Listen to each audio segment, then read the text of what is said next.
Bulletin की शुरुआत करेंगे इस वक्त की बड़ी और अहम खबर के साथ। सीएए को लेकर इस वक्त की ये बड़ी खबर है। देश में सीएए लागू कर दिया गया है।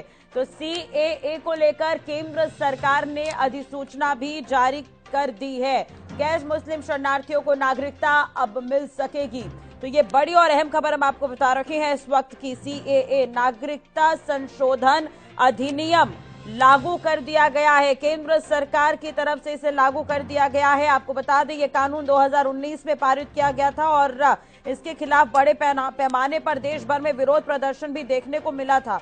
लेकिन अब नागरिकता संशोधन अधिनियम लागू। तो इस वक्त की ये बड़ी खबर हम आपको बता रहे हैं कि नागरिकता संशोधन अधिनियम 2019 को लागू कर दिया गया है।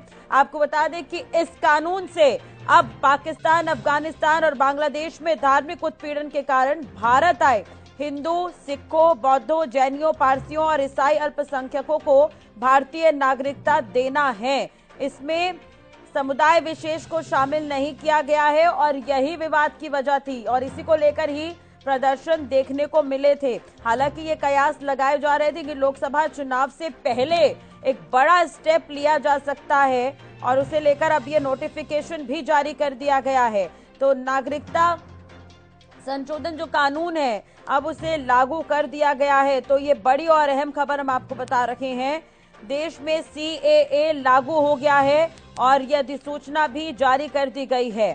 तो ये बड़ी खबर हम आपको बता दें, नागरिकता संशोधन अधिनियम लागू हो गया है। केंद्रीय गृह मंत्रालय की तरफ से इसे लागू कर दिया गया है। लोकसभा चुनाव से पहले इसे बड़ी घोषणा कहा जा रहा है। आपको बता दें कि ये केंद्र सरकार का ये बड़ा फैसला भी है। आप 2019 यानी कि आज से 4 साल पहले ही दोनों सदनों में ये बिल लाया गया था, बिल पास हुआ और उसके बाद आज अब इसे देश भर में लागू कर दिया गया है। 2019 में पारित हुआ था, बाद में इसे राष्ट्रपति की मंजूरी भी मिल गई थी। इसके खिलाफ प्रदर्शन हुए थे, इसलिए काफी समय तक ये अटका पड़ा था, लागू नहीं हुआ था, लेकिन आज इसे लागू कर दिया गया है। तो अब इतिहास के पन्नों में ये तारीख भी कहीं ना कहीं देखने को मिलेगी। चलिए, हरियाणा न्यूज के पॉलिटिकल एडिटर अमित तिवारी जी हमारे साथ जुड़ गए ज्यादा जानकारी के लिए। अमित जी, एक तरह से देखा जाए तो केंद्र सरकार का ये बड़ा कदम और आज की भी ये तारीख अब याद रखी जाएगी कहीं ना कहीं। जी, निश्चित रूप से राष्ट्रीय हम लगातार इस बात को लेकर चर्चा कर रहे थे। देश में नागरिकता संशोधन अधिनियम को लागू करने को लेकर हालांकि विरोधी लगातार विरोध करते रहे थे, लेकिन तमाम विरोधों के बावजूद केंद्र सरकार ने मजबूती से कदम उठाते हुए का को लागू कर दिया है। इसके लिए अधिसूचना जारी कर दी गई है। और देखिए, जिस प्रकार से 2019 में जब यह लाया गया था एक्ट, उस समय यह पारित हुआ और 125 मत इसके समर्थन में पड़े थे, 105 मत इसके विरोध में पड़े थे। उस समय यह बिल पारित हो गया था और तब से ही इसका विरोध हुआ था। लगातार पूर्वोत्तर के इलाके की बात करें या दिल्ली में या पश्चिम बंगाल में कई जगह विरोध प्रदर्शन हुए, बावजूद इसके सरकार अपने निर्णय से टस से मस नहीं हुई। और जो अब जो है केंद्रीय गृह मंत्री अमित शाह ने, अभी देखिए 17वीं जब लोकसभा का अंतिम सत्र जब चल रहा था, अंतिम दिन, तब भी केंद्रीय गृह मंत्री अमित शाह की ओर से ऐलान किया गया कि देश में चुनाव से पहले का को लागू किया जाएगा। यानी कि सरकार इसके लिए जो इच्छा शक्ति सरकार की मजबूत थी और वो इसे लागू करना चाहते थे और आज अधिसूचना जारी कर दी गई है। तो इससे कोई देखिए राष्ट्रीय कोई किसी की नागरिकता छीनने का कोई कानून नहीं है। अगर सीधे रूप में देखें तो इससे जो गैर मुस्लिम, जो सिख, ईसाई, जैन है, बौद्ध हैं, उनको जो प्रताड़ित हैं वे अपने उन मुल्कों में और 31 दिसंबर 2014 से पहले वे भारत में आ गए हैं, उन्हें नागरिकता प्रदान की जाएगी। इसे किसी का अधिकार नहीं छीना जाएगा, ऐसा केंद्रीय गृह मंत्रालय, केंद्रीय गृह मंत्री अमित शाह की ओर से लगातार कहा भी जाता रहा है। और एक और भी बात थी कि अभी प्रधानमंत्री ने संबोधन करना था, लगातार यह मीडिया में जानकारी आई थी, लेकिन एकाएक यह संबोधन तो नहीं हुआ। लेकिन इससे कुछ समय बाद ही जो है अधिसूचना जारी कर दी गई। ऐसे में एक बड़ा फैसला हुआ है। और जैसा मैंने पहले कहा था राष्ट्रीय की भारतीय जनता पार्टी के मूलतः जो मुद्दे थे, चाहे वो धारा 370 को हटाना जम्मू कश्मीर से और साथ साथ राम मंदिर का मामला था, एनआरसी की बात है, का की बात है, तो इस तरह के मामले थे जिनको लेकर भारतीय जनता पार्टी लगातार बातें उठाती थी। उनके बीच में भी और आरएसएस से भी बातें इस तरह की आती थी लगातार। और देखिए अब लागू कर दिया गया और यूनिफॉर्म सिविल कोड जैसे और मामले भी हैं जिन्हें संभवतः अभी जो है जो इस चुनाव के बाद उन्हें छेड़ा जाएगा। हालांकि उत्तराखंड में यूसीसी तो पहले ही लागू कर दिया गया और अब का लागू होने से देखिए एक तरह से भाजपा ने एक और वायदा जो है लोगों से पूरा कर दिया पूरी तरह से। जी राशि बिल्कुल, लेकिन अमित जी देखिए 2019 में इसे लाया गया, लेकिन काफी सालों से ये लटका रहा क्योंकि प्रदर्शन और विरोध देखने को मिल रहे थे। हालांकि आप भी इस बात का जिक्र कर रहे हैं कि जो पहले से रह रहे हैं उनकी नागरिकता नहीं छीनी जाएगी, लेकिन उसके बावजूद प्रदर्शन का माहौल था। अब चुनाव से पहले ये बड़ा फैसला हुआ है, तो अगर हम चुनावी दृष्टिकोण से इसे देखें तो ये कितना फायदेमंद रहेगा?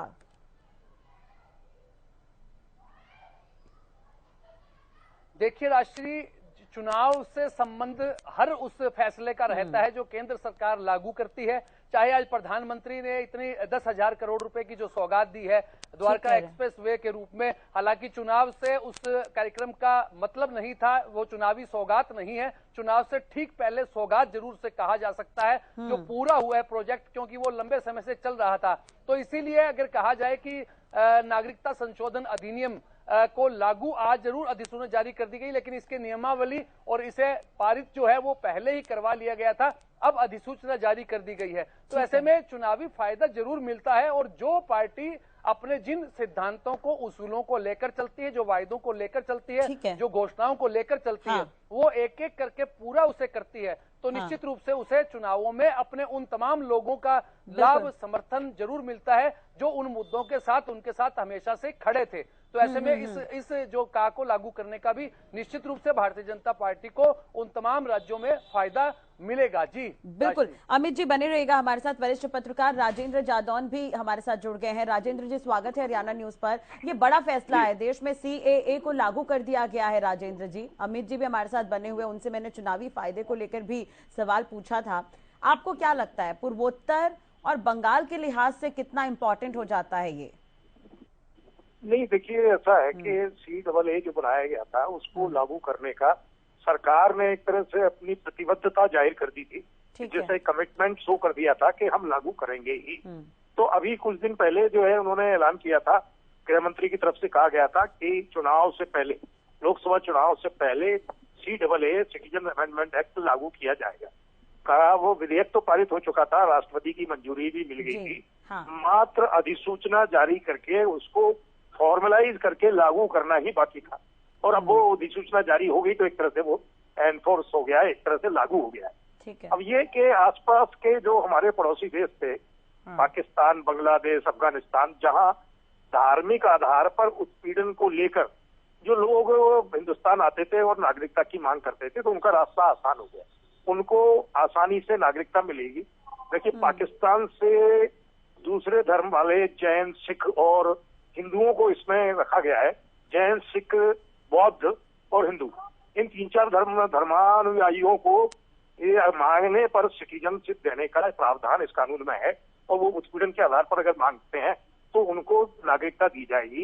ये शिकायतें पाकिस्तान में, अफगानिस्तान में, बांग्लादेश में काफी थी कि वहाँ उत्पीड़न किया जा रहा है, कोई जो है धर्मांतरण के लिए उनको दबाव डाला जा रहा है, परेशान किया जा रहा है। और ऐसी स्थिति में अगर वो लोग यहाँ आते हैं, जैसे अभी भी राजस्थान के बॉर्डर लाइन में तमाम लोग पाकिस्तान से आए हुए हैं जिनको नागरिकता नहीं मिली, जम्मू कश्मीर में भी हैं और कुछ पंजाब में भी है, अमृतसर लुधियाना साइड में, तो जो इनकी 2-2, 3-3 पीढ़ियां गुजर गई लेकिन उनको नागरिकता नहीं मिली। मुझे लगता है कि ये कानून आया है तो इसके कानून के दायरे में वो सब आते हैं और उनको नागरिकता मिलेगी। तो ये एक तरह से बहुत आवश्यक भी हो गया था। हालांकि ये किसी को निष्कासित नहीं करता, किसी की नागरिकता रद्द नहीं करता। ये तमाम जो आशंकाएं थी और उसको लेके जो बड़ा आंदोलन चलाया, मैं समझता हूँ उस आंदोलन की कोई जरूरत नहीं। ठीक है, विपक्ष का क्या तो रिएक्शन होना चाहिए ठीक है, क्योंकि राजेंद्र जी देखिए प्रदर्शन विरोध भी पहले भी देखने को मिले थे, अब विपक्ष का क्या कुछ रिएक्शन होना चाहिए इस पर? अब देखिए विपक्ष तो पता नहीं मुद्दे को, गैर मुद्दे को भी मुद्दा बनाने का प्रयास करता है। तो कई मामलों में तो ऐसा ही होता है, कई जगह मुद्दा भी होता है, मैं नहीं कहता, विपक्ष अपनी जगह कहीं ठीक भी है, लेकिन कहीं ये कोई मुद्दा नहीं था, क्योंकि ये किसी को निष्कासित नहीं करता, किसी की नागरिकता छीनने का काम नहीं करता ये कानून।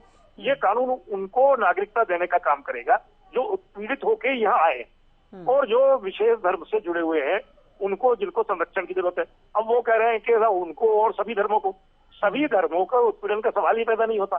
जो किसी धर्म विशेष के बहुल देश हैं हाँ। तो वहाँ तो कोई उत्पीड़न का सवाल ही पैदा नहीं होता। बिल्कुल, तो नागरिकता की क्या जरूरत है? बिल्कुल ये सही पॉइंट आपने कहा है। अमित जी भी लगातार हमारे साथ बने हुए हैं। अमित जी, जब सीएए को लेकर चर्चा होती थी देश में, तो उसमें टॉप में जो राज्य थे वो थे बंगाल और पूर्वोत्तर के राज्य, क्योंकि बंगाल में मितुआ जाति के लोग ज्यादा हैं, और पूर्वोत्तर की अगर हम बात करें तो बांग्लादेश से लगभग 20 लाख से ज्यादा लोग ऐसे हैं जो वहां पर रह रहे हैं। तो उस लिहाज से कितना इंपॉर्टेंट हो जाएगा ये, और आगामी चुनाव भी है, तो उस नजरिए से अगर हम देखें तो कहीं ना कहीं इसका फायदा मिलेगा। अब निश्चित रूप से राष्ट्रीय देखिए काफी ऐसे इलाके हैं, हम केवल पूर्वोत्तर और पश्चिम बंगाल की बात भी कर रहे हैं, लेकिन साथ साथ दिल्ली में भी, और अगर हरियाणा के कुछ हिस्सों में बात करें वहां भी ऐसे काफी लोग हैं। जैसा कि अभी राजेंद्र जांदोन जी भी चर्चा कर रहे थे कि किस प्रकार से जो उत्पीड़ित लोग, इसमें सबसे बड़ी देखिए सिटीजन अमेंडमेंट एक्ट में उत्पीड़न शब्द की किस प्रकार से व्याख्या की गई है, कौन लोग उत्पीड़ित हैं। और आप सीधे रूप में मानिए कि गैर मुस्लिम जो जैन है, बौद्ध हैं, सिख है, पारसी हैं, हिंदू हैं, उनके साथ उत्पीड़न धार्मिक आधार पर होता है, इसमें कोई दो राय नहीं है। खासतौर पर अफगानिस्तान और पाकिस्तान जैसे इलाकों में वहां हिंदुओं को प्रताड़ित किया जाता है, धर्मांतरण होता है उनका, और दबाव डाला जाता है, और इससे ही उत्पीड़न का शिकार होकर वे लोग प्रताड़ित अपने आप को महसूस करते हुए केवल उनके लिए एक देश बचता है, वो है भारत, और वे वहां आते हैं। लेकिन इसमें एक शर्त रखी गई है कि 31 दिसंबर 2014 से पहले जो लोग आ गए हैं उन्हें नागरिकता प्रदान करने का काम करेगा। यानी कि किसी की नागरिकता छीनी नहीं जा रही है, उन्हें नागरिकता दी जा रही है, उनके अधिकार बढ़ाए जा रहे हैं, भारत में उनका सम्मान किया जा रहा है। गैर मुस्लिम उन 6 जो जाति से समुदाय से संबंधित लोग हैं, तो ऐसे में एक बड़ा फायदा उन तमाम लोगों को होगा।